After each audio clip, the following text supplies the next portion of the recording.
And it felt like it went through this like big trough where people were like, it's over. The models are just gonna eat everything. To now it's back towards like, let's go do it. What are some practical things here? I mean, hard tech, for instance, I was hearing, at one of the breaks, someone was asking, like, should I go get my PhD? How important are credentials? Um, how would you answer that, especially people who want to do these harder tech things? I Well, as a general observation first, I think startups tend to win when the sort of like technology landscape is moving very quickly, when costs are coming down, when cycle times are short, and all of those things are happening right now.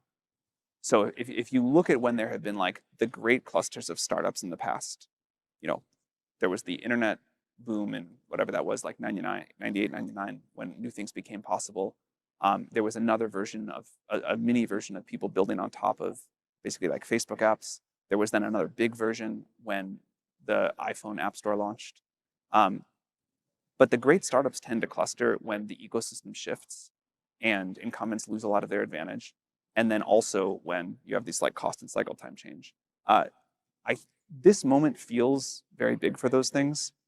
It also has this other thing that you were talking about, which is a lot of the traditional things that were hard to get, expertise, the ability to go like hire excellent people that could do specific things you needed. That's really shifted. And in the last few months, I have seen a lot of people who just kind of grew up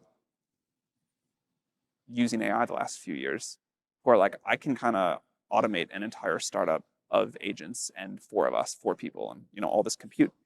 And I think we're going to see much more of that. I clearly like taste and agency and understanding of kind of like the physics of business, like where you can build up a valuable business, how to think what about like a good network effect or sort of a good moat looks like versus a fake one. But I would bet that this generally will cut